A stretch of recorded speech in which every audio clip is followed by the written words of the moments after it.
आता काय तो व्हिडिओ उघडून पहा. मला काय कोणाला टीका टिप्पणी करायची नाही. जुना काळ झालाय तो. अपमान पचवण्याची क्षमता राजकारणामध्ये असली पाहिजे आणि परमेश्वरी कृपेने मला लोकसभेच्या पराभवानंतर ती जमलं. मला अनेक लोकांनी व्हिडिओ दाखवले, अनेक गोष्टी केल्या. मी म्हटलं ठीक आहे. अतिउत्साही होऊन तेव्हा मी काय बोललो नाही आणि आजही मला काय त्या विषयावर बोलायचं नाही आहे. सांगायचं तात्पर्य एवढं की परिस्थिती तेव्हा वेगळी होती. त्याचं चित्रीकरण वेगळं झालं. बातम्या अशा आल्या की विखे पाटलांच्या विरोधात झालं, असं झालं. पण मला वाटतं त्या सगळ्या प्रश्नांना आज उत्तर मिळालं की हा विषय कोणाच्या व्यक्तीच्या विरोधातली निवडणूक नव्हती, सत्ताधाऱ्यांच्या विरोधातली निवडणूक होती.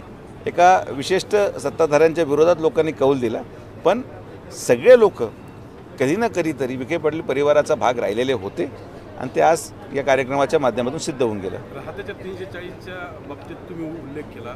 आत्ताच जल्लोष साजरा केला आहे, फटाके फोडले, नेमकं काय? त्यांना मी मीटिंगमध्ये सांगितलेलं आहे की सगळ्यांचे कागदपत्र तपासले जातील.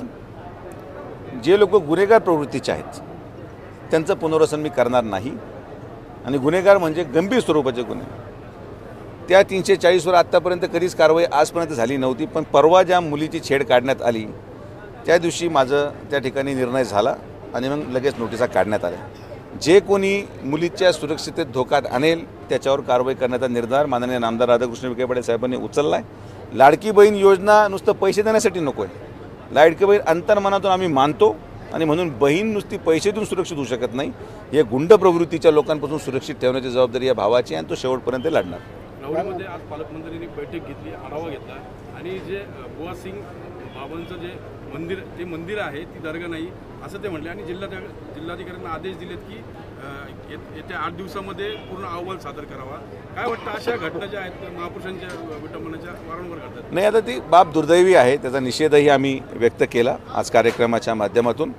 आणि मला असं वाटतं की त्या ठिकाणी स्थानिक परिस्थिती काय आहे काय नाही या सगळ्या गोष्टीचं अवलोकन माननीय पालकमंत्री महोदयांनी केलं असेल आणि त्याच्यावर निर्णय कलेक्टर साहेब अहवाल देऊन मला वाटतं घेतील. पण आता मी इथं राहून त्या घटनेवर टिप्पणी करणं मला संयुक्तिक वाटत नाही, कारण की त्याची माहिती माझ्याकडे नाही. हे दर्शनाचा आपण मुद्दा मांडलाय दादा, 4 वाजेपर्यंत दर्शन द्यावं.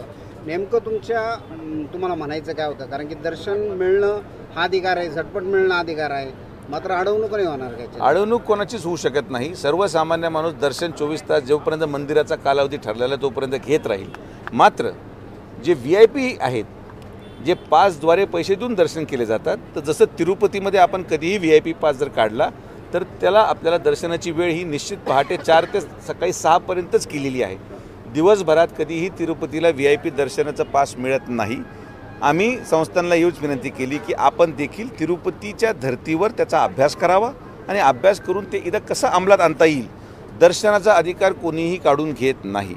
सर्वसामान्य साईभक्त हे दर्शन कंटिन्युअस करतच राहणार आहेत. त्यांच्या रांगेत कुठंच डिस्टर्बन्स नाही. माझा प्रश्न VIP दर्शनासंदर्भात आहे की VIP आल्याने जे रांगा थांबवल्या जातात, सामान्य भक्ताला वेटीस धरलं जातं, हे होणार नाही. त्यामुळे VIPची वेळ वेगळी ठेवा आणि सामान्य जनतेची वेळ कंटिन्यू चालू ठेवा. VIPला निश्चित करा जेणे की सामान्य साई भक्तांना दर्शनाला अडचण होऊ नये. ही माझी प्रामाणिक भावना आहे आणि ती आम्हाला आम्ही आणू. टाइम स्लॉट असलं पाहिजे. हो, 100%.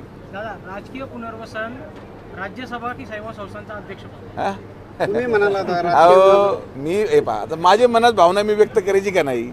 राजकीय पुनर्वसन लोकांनी माझं शिफारस करावी अशी मी विनंती केली. आता ते पुनर्वसन काय करावं काय नाही हे माननीय मुख्यमंत्री महोदय, प्रदेश अध्यक्ष महोदय हे त्याच्यावर विचार करतील आणि ते काय फार बंधनकारक नाही. ते मार्मिकतेवर आपण बोललो. तुम्ही पहा की जेव्हा सत्काराचा कार्यक्रम होता सगळे गंभीर बसलेले होते. आता काहीतरी आपण मार्मिक बोललं पाहिजे, लोकांना आनंद मिळाला पाहिजे. सत्काराचा कार्यक्रम पण वाटला पाहिजे ना, की शोकसभा तर नव्हती ती. तर त्यामुळं आपण मार्मिकतेत बोललो, त्याची झाली बातमी झाल्यानंतर जाऊ द्या, काही हरकत नाही. त्या मार्मिकतेमुळं का माझ्या भावना पोहोचल्या मला काही दुःख नाही याच्यातलं. पण मला विश्वास आहे आपण पदासाठी काम करत नाही. आज आमच्या परिवारामध्ये पक्षाने एवढं मोठं स्थान दिलं आहे, एवढं मोठं मंत्रिपद आहे, पाण्याची जबाबदारी आहे, पालकमंत्रीपद आहे. यांनी काम करण्यासाठी पदाची गरज सुजय विखेला नाही. हो, निश्चित एखाद्या पदावर असण्याने काम जलद गतीने होतं, एवढंच त्याच्यातला मला वाटतं सार असेल. ते फार जास्त त्याच्यावर काही विश्लेषण करायचं कारण नाही. मला फडणवीस साहेबांना पूर्ण विश्वास आहे. तुम्ही आता म्हटले की आमचं ठरलेलं आहे कागद बाहेर निघेत नाही, कोणचा कागद? 2 महिन्यात जी कारवाई होणार आहे. हो. नाही, आता हे पहा, मी तुम्हाला काय म्हटलो, त्याच्या अटकले लावू नका. एक प्रयत्न असा आहे की ज्याने की ह्या सगळ्या प्रक्रिया जलद गतीने होतील.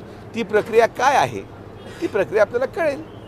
त्यामध्ये असं कुठल्याही प्रकारे लगेच आता काही लोक उद्यापासून जाऊन बसतील असं अरे बाबा तसं की त्यांना माझी सगळी विनंती आहे, कोणी जाऊ नका. तुम्ही किती जरी पळाले तरी बाबा ठरवणार आहेत की त्यांची सेवा करायची संधी ते कोणाला देणार. त्यामुळं मुंबईला जाऊन शेटिंग करून हेवेदावे करून आत्तापर्यंत ज्यांनी काही पदं महाविकास आघाडीच्या कालावधीमध्ये जेव्हा विश्वस्त मंडळ नेमलं गेलं तेव्हा कोण विखेंना विरोध करू शकतं, कोण राजकीय द्वेषाने विखेला त्रास देऊ शकतं, असे लोक निवडून ठेवले होते. काय झालं तर जे लोक शिर्डीच्या विकासासाठी नाही आहे, जे लोक साई भक्तांच्या विकासासाठी नाही आहेत ते कधीच या खुर्चीवर बसू शकत नाही. मागच्या 10 वर्ष आम्ही बसून दिलं नाही. आम्ही म्हणजे जे काही याचिकेकर्ते असतील आणि ते लोक. आणि यापुढं देखील मला विश्वास आहे की हे जे मी काय बोललो याचा कुठलाही वेगळा अर्थ काढू नये. कोणीही मुंबईला लगेच पळायला सुरुवात करू नका, तशी काहीच प्रक्रिया नाही आहे.